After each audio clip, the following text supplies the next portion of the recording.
wanted to emphasize that here's a guy who has committed his life to understanding lab work and is like, LDL, what? Why are we even bringing it up? It's not an important marker. I mean, so the interesting thing about what we've done is that these machine learning models, they're not biased, right? So you may have your biases about whether LDL does or does not cause cardiovascular disease, or perhaps more importantly, all-cause mortality. What I've done with these supervised machine learning models is I've asked them to learn like when this person's going to die based on these independent variables that are the blood chemistry. And then after it's finished saying, okay, now I can do it. And you look at how good the model is and you say, okay, yeah, this is a reasonable model. You have some predictive power over when this person's going to die. And then you can look inside of the model and say, okay, so what were the most important markers for predicting mortality? And LDL's not there. It's not there. It's not there.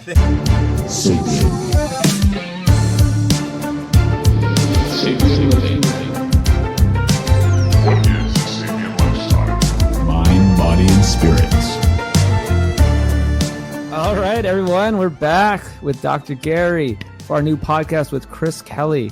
I love Chris. He came down to interview me for his podcast, Nourish, Balance, Thrive, on the way to the Ancestral Health Symposium. And he is a co-founder of Nourish, Balance, Thrive, which is a great company doing a lot of cool stuff, helping people using technology and doing ancestral health type things. And he is a software engineer. He's an ex-athlete. He's a functional diagnostic nutrition practitioner. And it was super fun to talk to him about a bunch of stuff.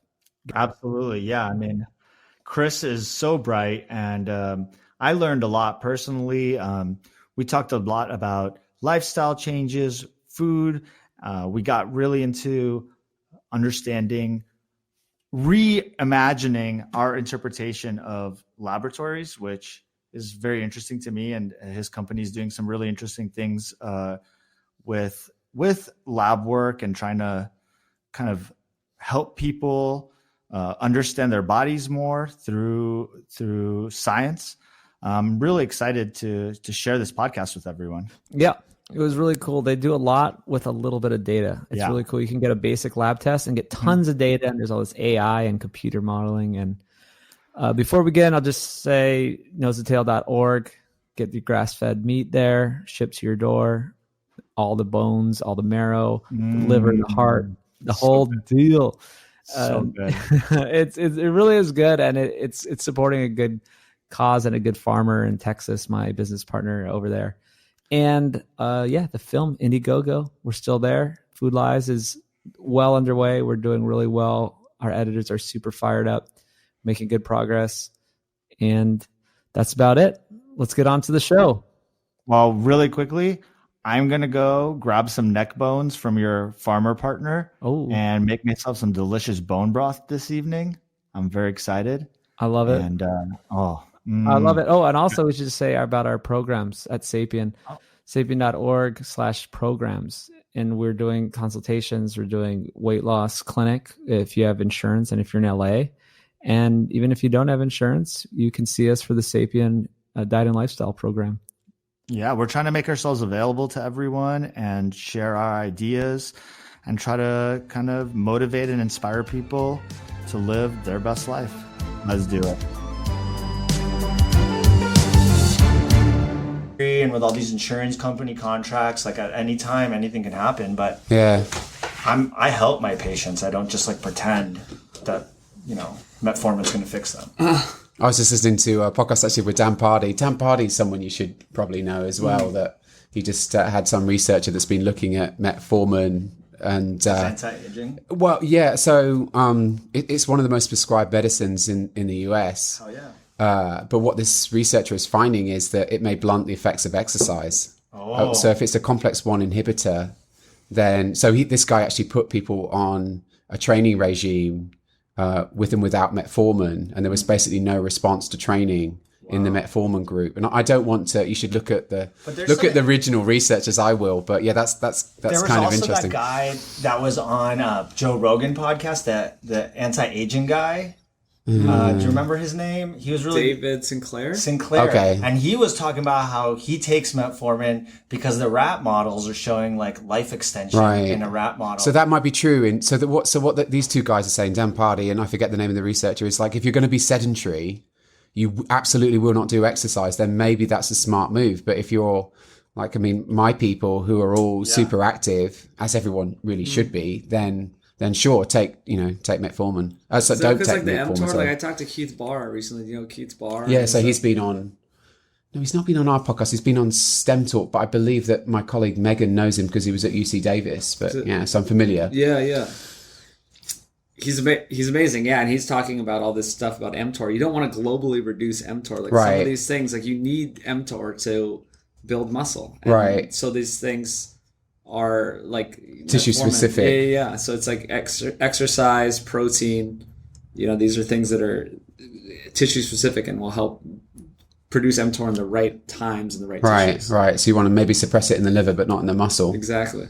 Well, and I think it comes to this concept of like, again, probably where I dispute some of the carnivore stuff is it's just not one size fits all for everyone. Right. Like you just can't make one blanket recommendation for everyone and say, here, everyone will be fine doing this. Like you have to have customized treatments for everybody. Right. And if they're metabolically damaged, you can't give the same recommendations to an athlete who's biking 40 miles a day. Right. Like it's a different, biochemistry. It's a different physiology. Everything changes. It's like when I take care of a cirrhotic patient, it's like a different species because their physiology changes so much that the medicines work differently. Our interpretations of labs are different. Like the recommendations we give, the way I use medicines in and outside of the hospital are different. So it's got to be the same thing with, We're talking about cirrhosis of the liver. Yeah. Oh, okay. I see what you're saying now. Oh, okay. that's cirrhotic. Sorry, people. Cirrhosis. You used a word that I didn't understand. Wait, we need to back up. We've started, guys. We've started. Yeah, sorry. So who are we talking to? Okay, this is Christopher Kelly. He's the CEO, founder of Nourish, Balance, Thrive. He's an ex-mountain biker. I'd hate to think of myself as an ex-mountain biker. I still have a USAC pro license. Okay. Awesome. But I'm not sure I ever was competitive, if I'm honest. Like you've at done that level. Yeah, so I've competed even this year at Sea Otter against the best in the world. I used to have this problem that, the gun would go off and then like the fastest guys there's always a pinch point, right? Like there's this point where, like everybody goes through single file. And I used to have this problem that I wouldn't be the first guy to get there. I wouldn't make the whole shot and then I'd have to wait for everybody to go through. Now I don't have that problem because by the time I get there, everybody's gone through and I can just like ride in after them. Like, that's great. And that's exactly what happened at Sea Otter. Yeah, I was just like, I'm do my own thing. I didn't come last, but I came like, just to 70. compete on that level, just to be on the field, that's awesome. Yeah. So I'm like 75th percentile at the pro level. 43.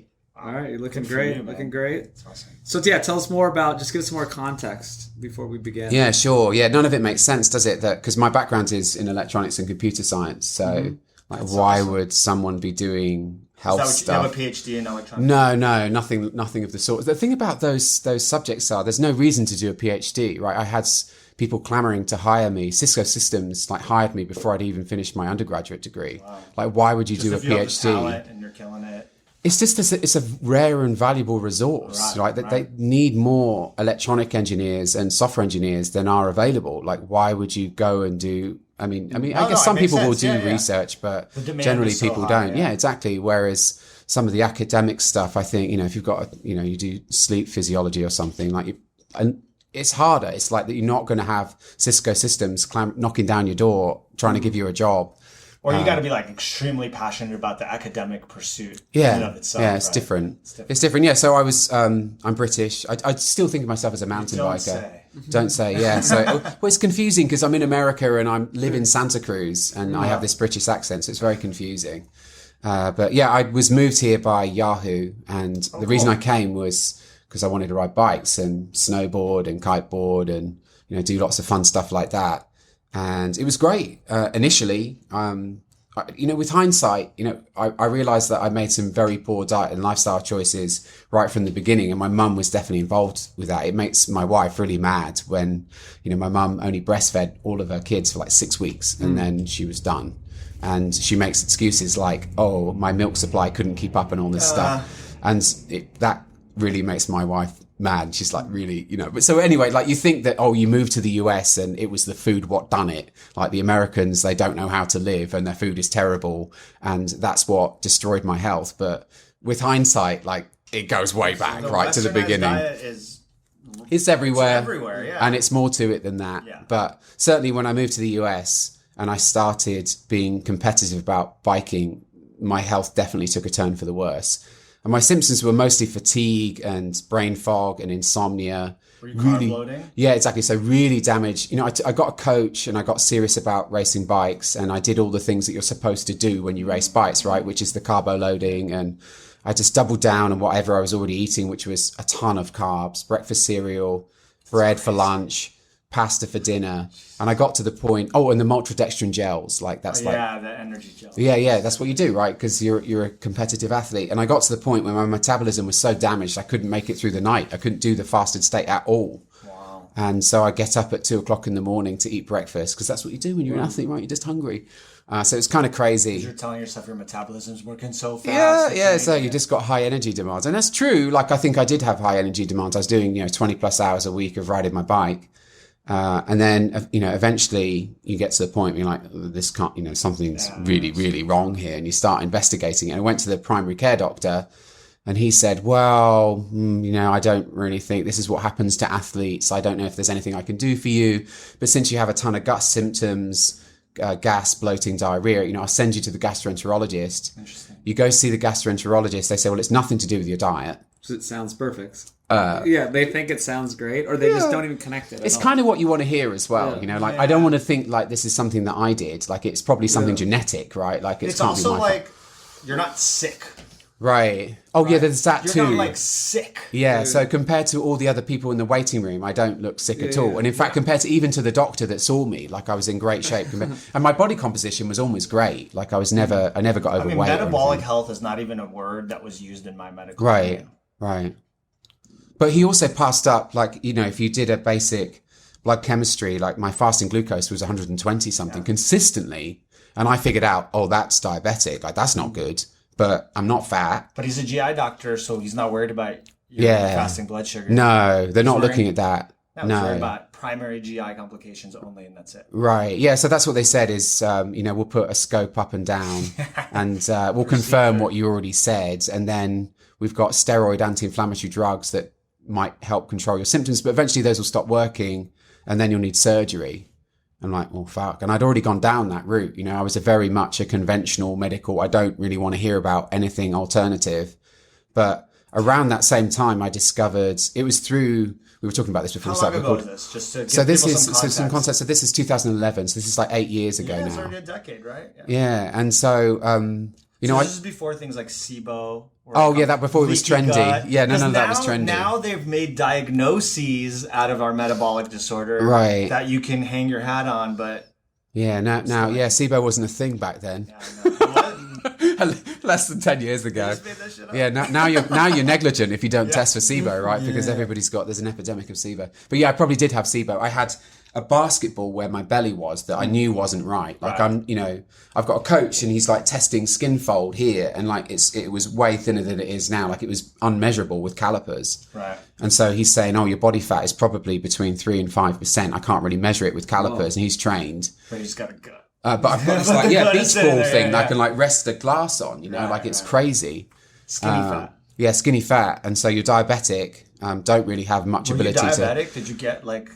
Well, I guess multiple fasting blood sugars greater than 126. You were diabetic. Yeah, effectively. Wow. But yeah, it's nothing to do with, I'm not obese. It's not like, my personal fat threshold is probably quite low, I would guess. But it's also because I'm septic, right? Like, that's why, I've got a chronic infection that's in the gut. And so there's more to it. All these things. Yeah. Also eating a bunch of fake oils that are screwing up the absorption of all the nutrients. I mean, you're probably right, but my approach to diet was like, I've been told from the BBC and the Daily Mail that fat was the enemy, and so I didn't own any fat. Like, I had a bottle of olive oil that I'd had for years in the cupboard, so I was like the Teflon king, like everything. My point is, whatever fats you were consuming and like the gels and the low fat bullshit, It's like in the product. It's in the products, Right. and it's all vegetable oils or hydrogenated Right. oils. I didn't It's know not what that animal was. fats. I'm saying that wasn't even on your radar. Yeah, but I didn't even know what those But words it's something meant I at the always time. think about is if you're not thinking about fat, you're eating mostly fake fat. Right. And Oh, for sure. The effects, we have barely even started to describe the effects that it's having on our cell membranes. And then what kind of upstream and downstream effects those are having on your hormones, on your absorption of nutrients, on your immune response to antigens. Right. Like I think about that a lot. When you replace all your real lipids with fake lipids. Right, and right. Then what happens? Right. Yeah, disaster. Yeah, margarine. Margarine, yeah. And they don't call it that anymore. It's Crisco. called. They don't. You don't. If you go into the supermarket now, you don't see that, or at least in the UK, you don't see it at all. Like the word margarine doesn't appear anywhere. It's like low fat butter. They use words like buttery, and I can't believe it's Butter not spread, butter. yeah, And- butter spread. Yeah, it's like they Butter know products. they're onto you. But yeah, it was so I finally figured it out. It was, of course, it was through performance. I didn't think I really had a health problem. It was like a performance problem and so Joe Friel, who's a very famous endurance coach that some people listening will know, and he wrote a book with Lauren Cordain called The Paleo Diet for Athletes. Nice. And that was the first book that I read. And then at the same time, I was listening to the BBC and they'd started doing podcasts. This was literally the beginning of podcasts. And I think the BBC was, they'd started to put some of their shows out as podcasts. And I remember that. They were the first podcasts out there. and I was an expat, you see, living on my own in the US, and so it was kind of like a comfort thing. I'd listen to the BBC World Service as a comfort, and then I discovered through this book that I randomly got, the Lauren Cordain book, I discovered Rob Wolf and various other people who you probably know. I'm like, oh shit, like okay, like maybe I've been taking the wrong approach to my diet, and that was there huge. a moment? Was there do you remember a moment, a book? Like, was there like an aha moment? No, because I was pretty foggy back then, to be honest. I was working as a programmer, but I was the least productive programmer you've ever met. I used to take naps underneath my desk and hope that nobody came into my office. Whoa. And I was sat there looking at a monitor, and I was the best meditator you've ever met. I could just turn it on like that, just be fog, and there's nothing going on behind my eyeballs. And, so I don't really remember all of the details that well, but the diet was huge. Within a couple of weeks of changing my diet, Weeks, right? it made a massive difference, and objectively it made a huge difference. I've been measuring high sensitivity C-reactive protein, and I saw that came down from 7 to not perfect, but it was a huge reduction down to 1.5, 2 or something like that. And so that many was questions big. for you because you're basically become a specialist or a specialist in lab work analysis, right? Right. So I've been working on some software. I've kind of gone full circle. I spent 5 years coaching other athletes, helping them through this similar sort of journey as I've been through. Mm-hmm. And then along the way, I built a business. And one of the things that pissed me off about the business was I was basically an unpaid salesman for all these lab testing companies, right? You sign somebody up to an expensive program. SpectraCell. Yeah, we've never done SpectraCell, to be fair. We never bought into that. I'm very lucky that I have an MD PhD that tell me, oh, that one's no good. Don't bother with that. But the organic acids, that's a good one. You should be running those. I need this advice. Yeah, it's very helpful to have some conventionally trained people. I'm definitely not writing off the conventionally trained side of things. But yeah, so that's what I was kind of felt like an unpaid salesman for these lab testing companies where all of the money we collected from clients would be passed through to these testing companies. And we used to joke that we'd see the same person over and over again. I've told that story, the one that I just told, on my podcast and other podcasts. And of course, you get people for whom that story resonates, and it's just the same person over and over again. And we would joke, oh, I think I know what the results of this test are going to be, because I know, you talk to the person, maybe you collect a subjective history, and what the results of the tests are going to be. And so I wondered, could I predict the results of those tests using supervised machine learning, right? We've collected a substantial amount of data now at this point. And so could I use an algorithm to predict the results of the test that this person hasn't done yet? And so that's how I've gotten back into the software over the last couple of years.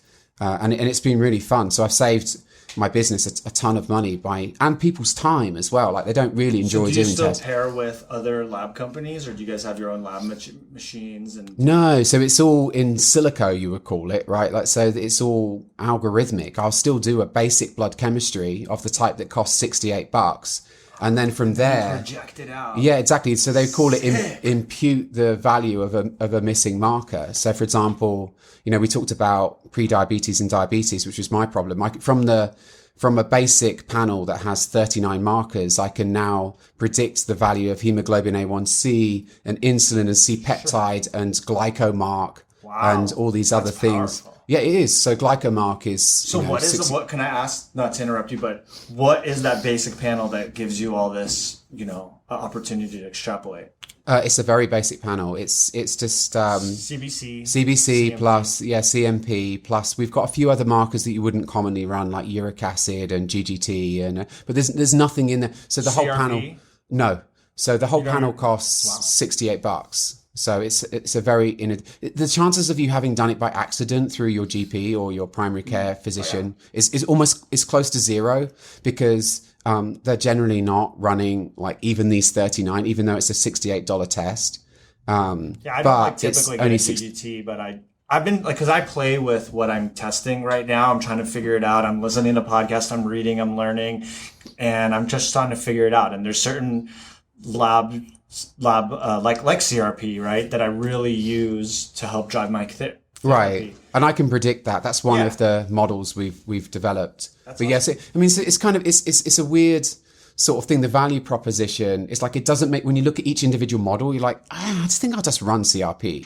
That's not an expensive test. But when, as you add up all these things, you can end up with a $2,000 test before you know it. It's like hoarding. Like you could start. It's why I've moved away from the SpectraCell testing, right? Yeah. Like think whatever you want about the company itself, but like similar to what you're describing, if I see metabolic syndrome, right? If I see obesity, if I see brain fog in my subjective assessment of a patient, I don't need to have all the intracellular testing and all the lipid breakdown of every single lipid. Like, I know what's going on. Right. So I use a smaller panel from, the common labs that the common lab companies that are contracted with my patients' insurances, and I'm able to get a lot of work done. Right. So I've kind of moved away from that really intense testing. Yeah. I totally agree. And, so we haven't stopped, even though I'm doing this fancy supervised machine learning thing, we haven't stopped interpreting the blood chemistry the old fashioned way, right? So that's one of the things. I think Brian Walsh has been instrumental here. He teaches blood chemistry analysis. He's actually on the road doing a functional medicine tour right now, but he was instrumental in my education right from the beginning, teaching me how to interpret this blood chemistry, because his thing, there's actually a paper called this, risk assessment in the genomic era. Are we missing the low hanging fruit? Mm-hmm. So in the age where everybody wants to do SpectraCell and run 23andMe and do all this fancy stuff, has everyone forgotten to look at the basic blood chemistry? And like even the CBC, there's so much RDW. RDW, yes. What does this mean to the everyday person listening? Look, here's what it means. I think this is what it means, that if you expect more from your doctor, right, if you expect them to actually understand how to interpret the labs and not just the very simple basic, you have anemia, you don't have anemia, your platelets are normal, you're in the normal range, you're not in the normal range. But if we start teaching people how to understand metabolic health, right, how to understand cellular health, how to I don't know, again, it comes back to nutrition. If most of my colleagues don't really understand food. Right.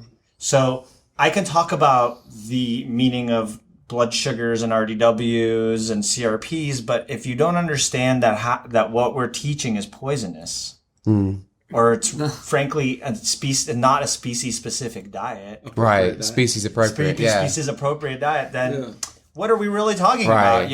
Okay, so your RDW is high, something's wrong. Right. Go have a low fat diet, go run. Right, you've got the wrong value system. It's like we're missing the forest for the trees. We need to look at the big picture and understand that we are giving the wrong recommendation. Right, and so that's from day one. And that's my argument, and maybe that's my mission in the future. At the moment, when we're creating software for ourselves, and it turns out there's some other practitioners that find it useful too. We've got about 80 subscribers.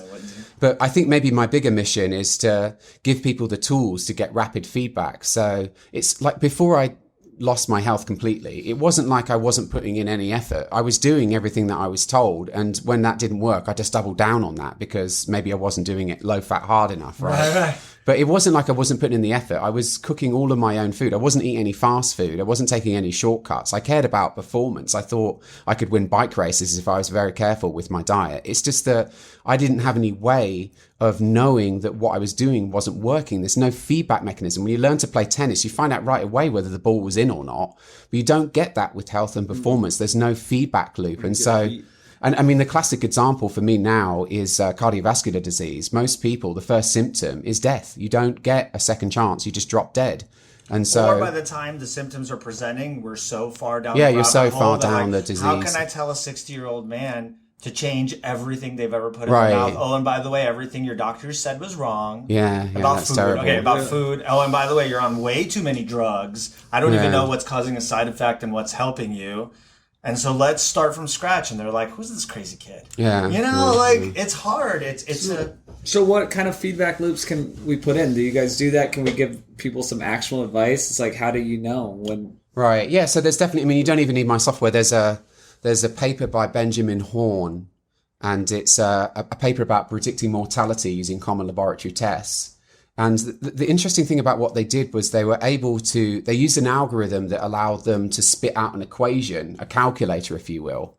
And you can put in the value of your common laboratory test. It's actually not even 39. I forget exactly which markers it is, but it is really common laboratory tests.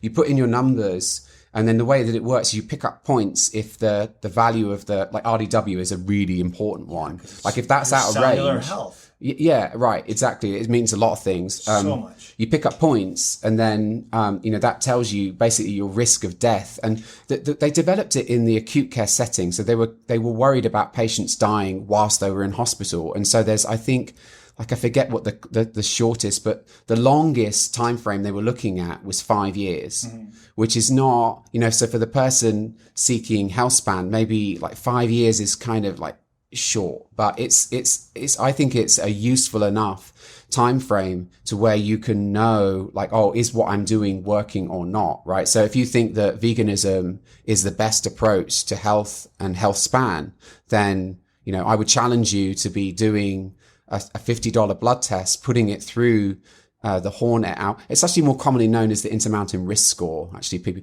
And there is like an online calculator that you can use for free, but last time I looked, it was broken. But we have it implemented in our software, and it's highly validated. It definitely predicts mortality. And so you can use this as a feedback mechanism. Is what I'm doing working or not? I have a question. It seems like you guys are targeting patients. To me, it seems like this technology would be really useful for doctors. Oh, so that's what that is. So I should be clear that the software at the moment that we're selling software as a service, and it's designed for practitioners. Providers. Yeah, you can't. It's like an organic acids test or SpectraCell or 23andMe or anything. If you can go and order that for yourself, as you can in most states. You can order your own blood chemistry, but you get back the results. And the chances of, the average person you grab off the street being able to interpret that and being able to glean actionable information from that is close to zero. The last few SpectraCell reports I've gotten, I'm struggling with it. Yeah. It's so much. So much information, it's overwhelming. And so you could argue the same is true of the blood chemistry calculator report, that it's an overwhelming amount of information and it's not necessarily totally clear what you should do about it. And so it does require the help of a clinician to know what to do next. And so I kind of, when I started on the software, what I really wanted to make was Brian and then Tommy, who's the other MD PhD that's done a great deal of work on the research for this software, is like, I wanted them in a box, right? I want to do a blood test and then feed in the results into them. Like imagine a real kiosk with them hiding inside and then them like write down what they see and what I should do next and then push the piece of paper back out. And then I'd look at it and go, okay, great. I need to do this, that and the other in order to improve my score. But so far I've been able to do no such thing. Sort of move the problem around. It's going to be hard for algorithms to replace brilliant. Yeah. We're talking about Tommy Wood, who I've heard on a podcast, and Brian, what's his last name? Walsh. Brian Walsh, yes. Naturopathic doctor. Part of Nourish, Balance, Thrive. Well, so Brian is definitely his own separate entity. He's most famous for teaching biochemistry and physiology and blood chemistry interpretation. And he has a really fantastic detox protocol that we've been using quite successfully in his practice. So he's definitely his own separate entity, but we've been working on the blood chemistry calculator together as a sort of separate going concern. Can I ask, Of the 39 markers, are there specific ones that are the most predictive? Oh, that's a good question. That's an excellent question. Because that's what I'm trying to do. Well, I'm just asking because I'm a clinician, right? Right. So I get back. Sometimes I order What gives me the most- homocysteine. Sometimes I don't. Right, right. What I've noticed is, and I've only learned about RDW recently, Right. honestly, because they don't teach us that. Yeah, they it's don't teach us amazing. about it. It's just like. But you have the underlying the foundations. You have that you understand the biochemistry and the physiology, which Physiology, biophysiology, biochemistry. All my colleagues do. That's why I try to connect with them. I'm like, look, keto, it's not a fad. It's a thing. Ketogenic, you learned about this. Let's Right. talk about physiology. Right. Let's talk about the Krebs cycle and production of energy. And, protein doesn't make for very good energy source. You know this. Remember when we were calculating ATPs in physiology class? Like, we know this stuff. So I try to connect with them on that level. But back to the question. yeah. Are there particular markers that are most powerful? Yeah, definitely. It depends on the model. It depends on what you're trying to predict. But let's say that we're trying to predict mortality. Then I can send you a bunch of references that show even fasting glucose that you don't even need a lab. Like we know it's 82 to 88 milligrams per deciliter is the optimal reference range. And outside of that, you start to see an increase in mortality, right? So it's a U-shaped curve. It turns out that too low is indicative of something probably not good. Not good. And then you die from low blood sugar rapidly. Yeah, so I'm not exactly sure what's going on, but we see that with almost everything. There's like one signature of aging, and if you're any different from that, it's probably not good. And that kind of makes sense when you think about it. Where what's the alternative to aging? There kind of isn't one, right? Like I want to get old because there isn't an alternative, right? As far as we know so far. And so it's not surprising when you look at a large data set that there is only one healthy signature of aging. But outside of the blood sugar. So RDW is another really important one. So that is a big one. And then you start to get into like things that are maybe just telling you the same thing. So like triglycerides and there you go. We talked about that. Yeah, so it's like kind of a disrupted metabolism. Not LDL. No, no, LDL doesn't predict anything at all. No. This is my thing, and I bring that up for a reason because people in our world know that. But again, I talk to lots of my colleagues, lots of my patients, and they're still anchored on this concept of LDL, which is now 25 years old, 30 years old. And there's no public education, and people are unwilling to realize that there's no bad cholesterol or good cholesterol. It's more, lipidology is way more complicated than that, and we don't use LDL in a meaningful way anymore. Still. No, I wanted to emphasize that here's a guy who has committed his life to understanding lab work and is like, LDL, what? Why are we even bringing it up? It's not an important, an important marker. I mean, so the interesting thing about what we've done is that these machine learning models, they're not biased, right? So you may have your biases about whether LDL does or does not cause cardiovascular disease, or perhaps more importantly, all cause mortality. What I've done with these supervised machine learning models is I've asked them to learn when this person's going to die based on these independent variables that are the blood chemistry. And then after it's finished saying, okay, now I can do it. And you look at how good the model is and you say, okay, yeah, this is a reasonable model. You have some predictive power over when this person's going to die. And then you can look inside of the model and say, okay, so what were the most important markers for predicting mortality? And LDL's not there. It's not there. It's not there. Thank so you. if you look at it, it's an important point. Yeah. So we have actually, looked at this a bit more closely. So there's a large public data set that's available to anyone. It was collected from US population. No, so it's the NHANES data set. And LDL's there along with mortality. And, one of the things I can do as a computer scientist or a program, even a coder, it's probably a less fancy term for that, is I can stitch all that data together, which is non-trivial. It's probably most researchers don't have the coding skills to be able to do that. And so then we looked at it, we gave it to a guy called Dave Feldman, who you might know, and he's been presenting on it recently. And what he found was that once you stratify by age, so once you get to about 50 years old, you find that the higher your LDL, the longer you live. And it's probably because it's part of the immune system, right? So you use LDL to detoxify lipopolysaccharides, for example. So if you're if you go into the hospital and you're old and you've got sepsis and your LDL goes down very rapidly, you're going to die. That's not a good thing, right? So, Oh my God. So I'm in the hospital a lot, right? And I'm in the hospital, we're stuck in archaic Western medicine practices. And it's hard for people to not prescribe these high-dose statins that drive cholesterol down. And so I see these patients that come in really sick, and they may have a history of cardiovascular disease or stroke. They may not. And I see these LDLs that are super low, HDLs that are super low. And like everyone goes, oh, that's good. LDL cholesterol is working. And I'm like alarmed by this. Right. I'm stopping statins. And I'm getting pushback, like crazy pushback from the computer that automatically goes, this patient has acute coronary syndrome, possibly. They need to be on a high-dose statin. Right. And I struggle with this concept because the cardiologists that I talk to are all mixed on the response. But it's like, when I see really low cholesterol numbers, I am alarmed because you need cholesterol. Right. So I'm stopping the medicine.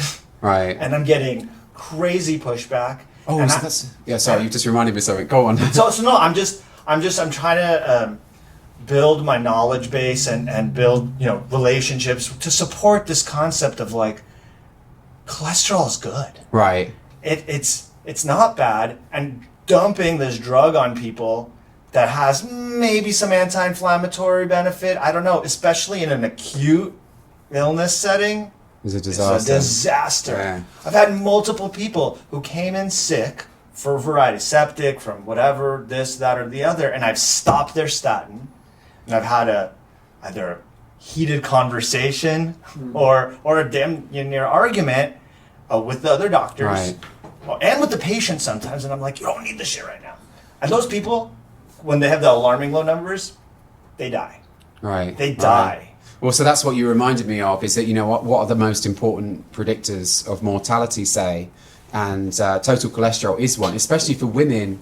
And, if you've got very low total cholesterol as a woman, that is not at all good for your What's mortality. very low total cholesterol? Oh, so like 120 milligrams or less per deciliter. And I think this is common knowledge because... Yeah, so I've got actually a local friend in Santa Cruz that was her application for life insurance was rejected based on her total cholesterol, not because it was too high, because it was too low. It's not good. Like, something's going on there. That is somewhat common knowledge. It is. Yeah, I think People so. are picking up on the low that cholesterol, extreme. especially in older females. Yeah. Okay, that's like the one population where it seems like people get it. Yeah. So basically, the older you are, you want your total cholesterol to be as high as possible. The higher it is, the longer you live. I mean, So you know so what many things to unpack here. Well, Yeah, what it's like- I'm realizing right now is you're dealing with your colleagues, and everyone knows what's up. Tommy knows what's Right. up. Okay. Everyone I've talked to on the podcast, they're in their own world. They're kind of doing their own thing. Saladino's like in his own world, seeing his own Right. patients. Then Gary's over here in the real world, and no one Right, no one agrees. knows, No yeah. one gets it. I So feel Ask bad Brian. for you. I, every other day, I'm like, Brian, am I fucking crazy?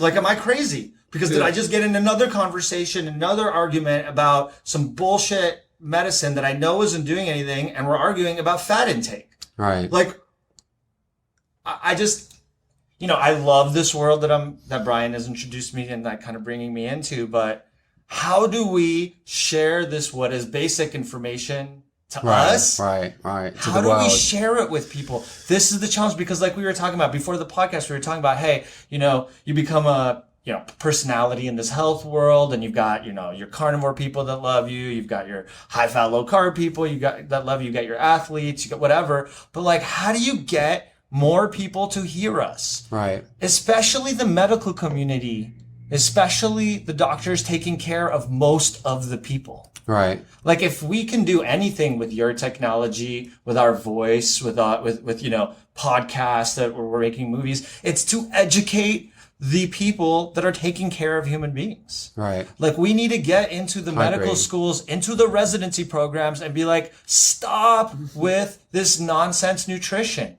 Let us teach you some nutrition. Stop deferring to dietitians that have been educated on stuff that's archaic and out of date. Right. There's no such thing as a carb counting diet. That's called diabetes. Right.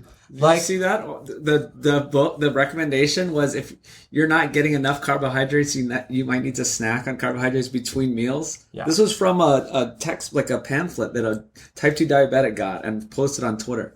and it said if you're not going to get, you need to hit 150. Well, yeah, if you're on a grams. sulfonylurea or some of these other stronger medicines, you're going to drop out your sugar if you're going to stop eating sugar, right? So like a lot of the diabetes medicines make you addicted to sugar even more than you're already addicted to sugar. Nowadays, we've got better drugs that don't drop out your blood sugar quite as much, but it's still a problem. Why metformin's so prescribed is because it doesn't quite do that.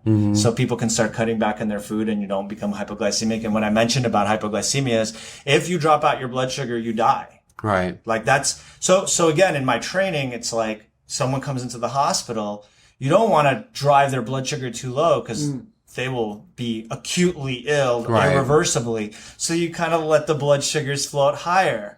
And then you're feeding them this diet in the hospital of like carbs and carbs and carbs and carbs. And so their blood sugars are going up. And it's, I don't know. Wait, so did you have any ideas of, we just like shouted at you about Sorry. things. Sorry. No, yeah, but the kind of the question was, what can we do? I mean, I try to ask Right. everyone this. It's like everyone has their own opinion. Let's see. Yeah, I mean, so I spent the last 5 years interviewing researchers and experts. And, I mean, I guess that's my job is to try and like piece together all those sometimes conflicting information. And I've just got back from the Real Food Rocks conference in the UK. And I asked, Sam Feltham is the director of the public health collaboration in the UK, where they're trying to, they're doing both. So they're trying to change the guidelines from the top down, and they're trying to create a grassroots movement by, finding upstanding members of the community who are influencers that can do education. And I think that, so one of the other, I've just interviewed Jim McCarter for the second time, I believe. He's the scientific director or formerly was the scientific director of Virta Health. Yeah. And I mean, so they're doing something heroic, right? Yes. Like truly heroic. They're like the trying inspiration for what we're doing. Yeah. Right. And so that they, I mean, I think I would have to check the references, but I'm pretty sure that they have changed the guidelines based on the clinical research. So it's not like people are not listening whatsoever. It's just that maybe some of the research on the very low carbohydrate ketogenic diet was missing. It's and so also- but that takes money to do that. And like the pharmaceuticals companies aren't not paying, gonna- So right? this is what I was about to say. It's a little more insidious than just changing the guidelines. For example, I bring this up all the time. In America, we changed the fat and the saturated fat and cholesterol guidelines really quietly Right. with no media coverage. Right. And most of the people that are healthcare professionals have no idea when I say to them, a couple years ago, they dropped off the saturated fat limitation guidelines. They said you could eat as much saturated fat. They didn't put like a specific limitation on it. That was a pretty dramatic change. No one else. No one knows. I'm Right. telling cardiologists this. How do you not know? Right. Because They're busy. No, that's not it. That's not The it. media, man.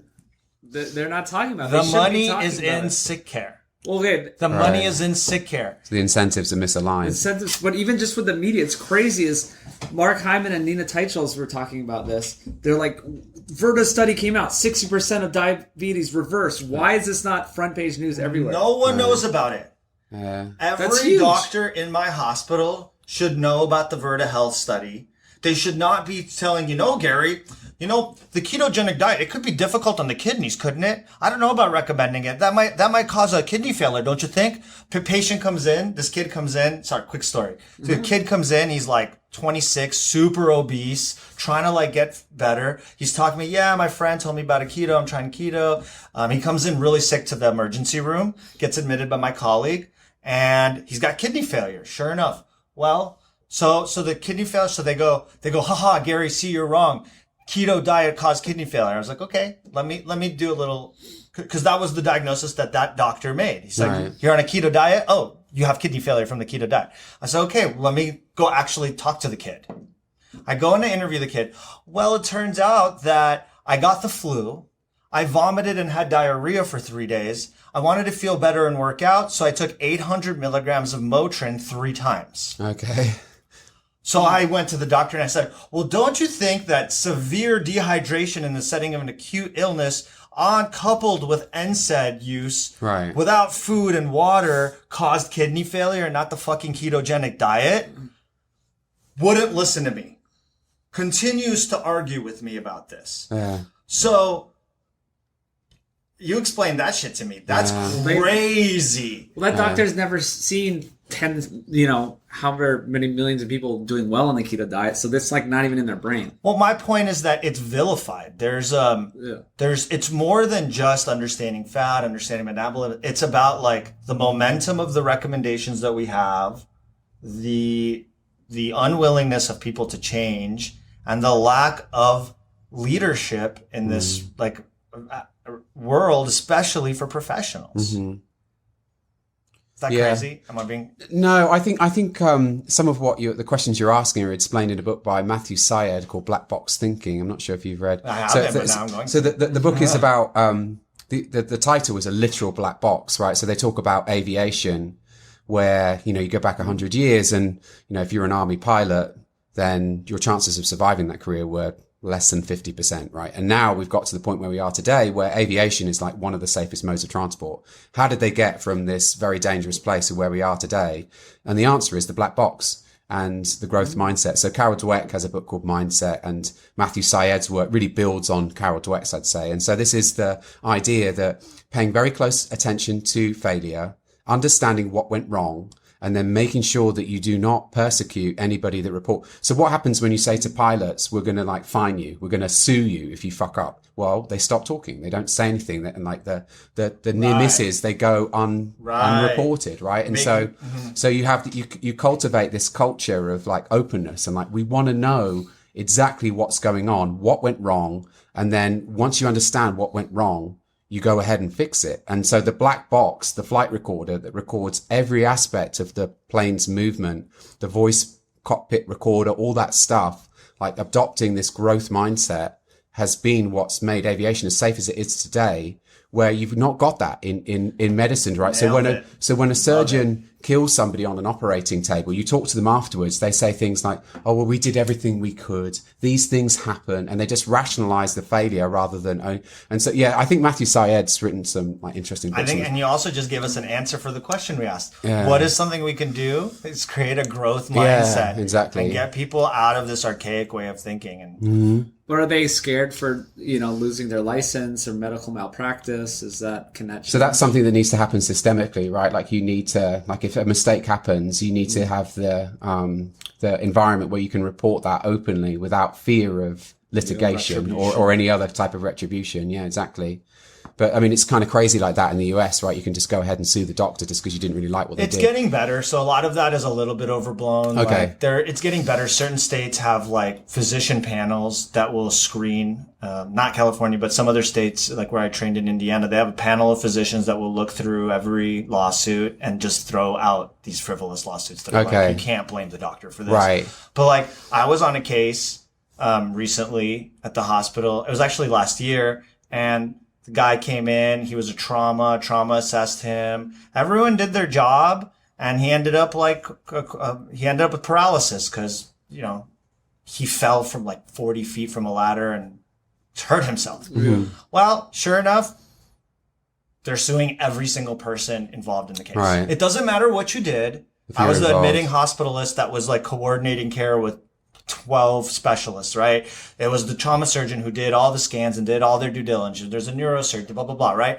No, they just sue everyone. Right. And it creates a culture of fear. Right. Back to what we were saying again before the podcast, I worry that we have such a culture of fear in medicine, in America at least, that it doesn't create a growth mindset. Right. It creates a fear mindset.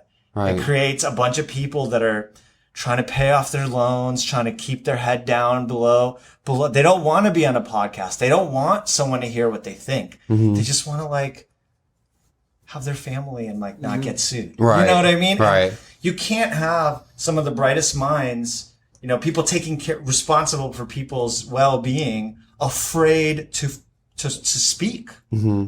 And I worry that that's something that I don't, that's something that marginalizes what we're talking about into this community that is open to it, mm-hmm. and doesn't actually allow us to talk to the people that need to hear it most. I also think that my rapid feedback idea is important because you just find out. Like the doctor told me to eat a vegan diet, and I did it, right? Or I think wasn't it on your podcast where you talked about that, where you go into, you've got like really bad test results, and you tell your doctor you're going to eat a vegan diet, and they pat you on the back, and everyone's super happy for it because it's like the best thing that you can do for your health. But if you've got some mechanism that gives you rapid feedback, you find out within, oh, look at that, now I'm diabetic, like this isn't working. I wanted to come back on that. You used that as an example. I used that example earlier. You triggered Brian. Yeah, I was like, if we get back to that vegan thing. So yeah, what would be some of these markers that could go wrong, or have you seen it when someone started a vegan diet? I mean, we know about vitamin deficiencies, but what else?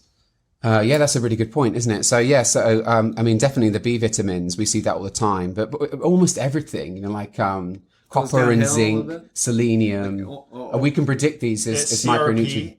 Yeah, I don't know about that one specifically, but certainly like the kind of diabetic physiology. I mean, you're eating almost nothing, but I mean, it depends. Like you have to, like, I mean, I've heard you talk about this as well. You have to be very careful about what you mean when you say a vegan diet, because it could mean literally anything. Like if it's the Doritos diet, that's technically vegan, but probably not great to heal your diabetes. But if you're eating a minimally processed whole foods diet, like Rich Roll does, for example. I know him. I was on a podcast, at the recording of a podcast with Paul Saladino and Tommy recently for the Minimalist podcast. Oh, you went to that? Yeah, I was actually there. With Paul. He was here the day before that. Okay. Yeah. So Rich Roll, I very much, he's not doing that, and so you have to be really specific about what you're talking. And so we've seen some people get better. We sometimes will use that approach. So if someone's got a really messed up gut, then fat can translocate endotoxin, right? Like it will actually move the bad stuff in the gut across the cell, across the wall. And so, temporarily a low fat diet can be really helpful. We call it a vegan diet. So it's like not high, but it's definitely not scrimping on protein, but it's kind of leaner cuts of meat, like chicken breast and fish. Is that paleo vegan? Is that what you mean, vegan? Yeah, exactly. So it's like paleo vegan sort of thing. So it's like whole foods. This is so confusing to people. I know, yeah. And so this is very context dependent. You know that, right? Like, yeah, so this is someone, I have to make it clear that this is someone that we've been working with very closely, and we have a bunch of lab tests, and we've tried a bunch of things already. Nothing has worked. Okay, let's try the vegan diet. Like this is, and this has happened like over 1,000 people. We've done this like 3 times, Yeah, so, and some people need that, right? And I always talk about an individualized approach. Like you need to individualize it, and everyone's different. About that, like, do you know how Rich Roll eats, and like, why doesn't he have gut problems, or does he? Yeah, it's a good. I mean, so one of the things I always question is like, what was this person like before they started? So, by chance, I happen to know this because I read a totally unrelated book. Brad Stulberg has an excellent book called The Passion Paradox. And I think he has another book before that called Peak Performance. Brad was on my podcast recently, and I can't remember which book it was in. One of those two. He talks about Rich Roll and his athletic career, and it started early. He was a very competitive swimmer from a very young age. Now, I don't know. He doesn't talk about his diet, but I'm guessing that Rich Roll has always been pretty awesome, even before. And so, he talks about the stuff that he lost. He did a bunch of stuff and his health got shit, and then he tidied it up and did vegan and started paying a lot more attention to his diet. And then he got much better. But my question is, how awesome was he to begin with? Like, are there other approaches that could have worked as well? And so if you'd looked at me when I was like a total mess, like my body composition, like I said, as long as you don't look at my baseball, but if you look here, like I look pretty good, right? Yeah. I almost look pretty good. And it's like, there probably were a lot of approaches that could have worked. And so that's my question, whenever you see some of these celebrities that look awesome, like, well, what were you like before? Like, were you awesome before? Because if you were awesome before, then I've not really learned anything, Yeah. You awesome in spite of your diet or because of your diet? Like, I don't know. You built your body. A lot of these vegan bodybuilders, like, okay, well, you spent like 30 years eating meat and building your body, and then you went vegan 2 years ago. Right. It's like there's also like, how did you build your body? Right. Then also, my little theory about these vegan athletes is they're the only ones that can pull off a vegan diet. Right. Because for many reasons, they're so disciplined, they're focused, they're calculating it, but also because they're eating such a high volume they're doing such a high volume of exercise that they can handle all these excess carbohydrates that come along with this diet. So maybe they are getting enough nutrients from this nutrient poor diet, because they're consuming like 5,000 calories a day, right? So it's like maybe they are getting enough protein, because they're eating so much of this stuff. But a normal person who's trying to get enough protein from a vegan diet and sits on the couch is either not going to get enough protein, not going to get enough nutrients, or they're just going to get fat because they're eating too much energy. I mean, to be honest, I don't really have many positive examples of it. You know, like maybe Rich Roll is the only one I know. That's what I'm saying We've too. never There's worked. not that many people that No, so we've had, I can give you many examples of people that came into our clinic eating a vegan diet. And then it's like kind of one of my wife's favorite things to do is like, so she's been doing, that's actually an important part of my story actually, was it was not just the book. It was, I met a woman who had just finished her master's degree in nutritional biology. Wow. That is an important That's part of the story. that's an important part of the that's story. very important. And, you know, so I'd read this book, The Paleo Diet for Athletes, and I'd made some changes, but I basically substituted a bunch of really common food sensitivities for a bunch of other common food sensitivities, right? So it like was kind of helpful, but it definitely wasn't, you know, so I started eating tons of eggs and nuts, for example, like a significant number of my calories were coming from nuts. That's also a common food sensitivity. So her like redesigning my diet was a very important part of my recovery. And then she went on to work with, you know, hundreds of other athletes like me, and converting people from veganism was like one of her favorite things to do, because it's like really easy. I mean, it's not easy in that, you know, it's motivating and committing the person to the change. But once they do, like they're going to be writing you a testimonial in 6 weeks, right? Like that's not always, you don't always get that, right? Yeah. So I love that. That's my hobby is like trying to. Ryan loves to dispute the vegans. I mean, I'm speaking at a conference actually in Chicago when I'm debating a vegan. It's like a food industry conference, and I'm going to be debating a vegan person and a vegan food company maker. Right. And I just love like talking about this. And it is interesting though, you know. It was Tommy that pointed this out to me quite recently, actually, before he did that minimalist podcast, was that it's definitely interesting to try and understand somebody who's operating at such a high level in such an extreme environment. And you could say that about Rich Roll, right? He's a very competitive ultra runner, amongst other things. And he's eating this diet that is ostensibly deficient in almost everything you can think of. And yet he's still doing so well. And the same is true of the vegan bodybuilders as well. It's like, how are they doing this? Like how do they, you know, it's like, supplementing. It's like astronauts. Like, how are they staying so healthy, even though they have a zero gravity environment? Like understanding how they're doing it, I think is important. Some people are beasts. I mean, kind of to your point. It's like, they're just beasts in general. Yeah. Right. Like I know some guys that are jacked and they're like, I don't work out. I'm like, really? Yeah. Like, they're like, no, I know this guy. Like I went to high school with him, and he's like, yeah, I mean, maybe I a couple get push-ups like once a month. If it's like, yeah.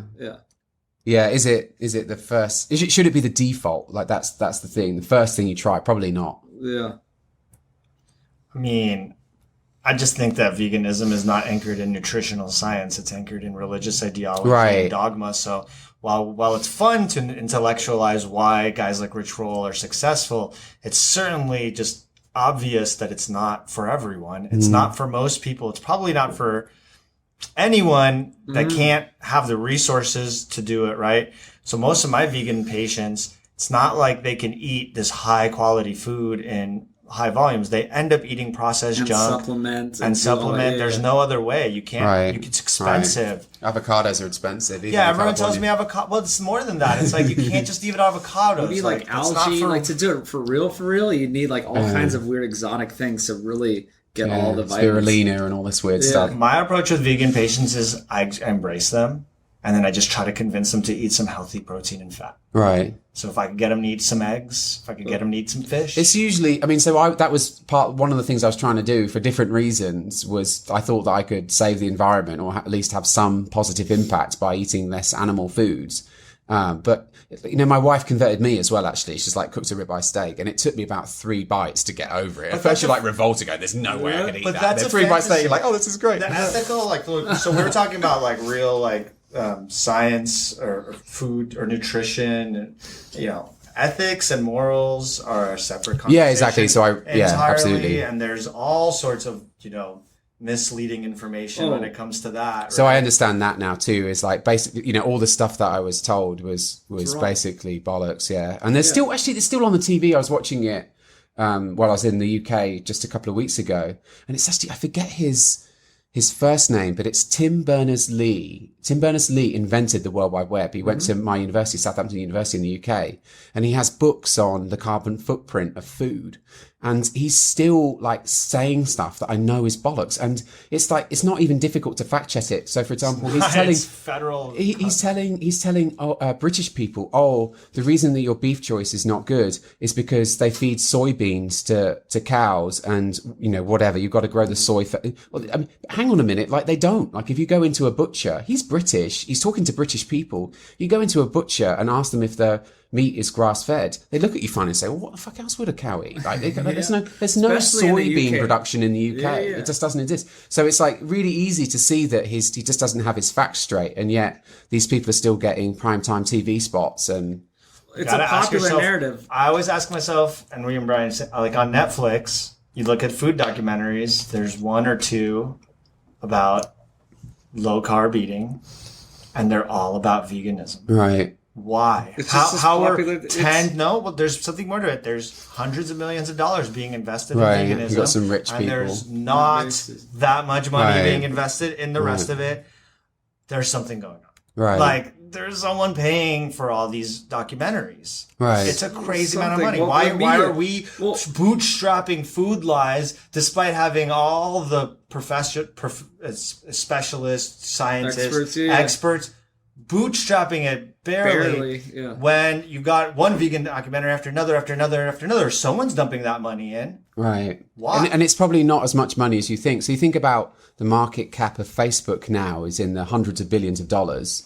Well, then you divide that by the number of employees. Like, so each employee of Facebook is worth like $25 million, like in terms of market cap. Like there's a lot of rich people out there that can afford to pay for a movie. So it's not that much money, So you're right? saying, I see. So you're saying there's a small minority. Yeah, so you think- presumably, that are yeah, paying, exactly, that- but so- they're dumping money. Yeah, Well, yeah. There's bigger stories. There's a lot of money to be made in the food industry by making fake foods, and that's what this conference that I'm going to is about. They're like these giant companies. They're like, this is the future of food.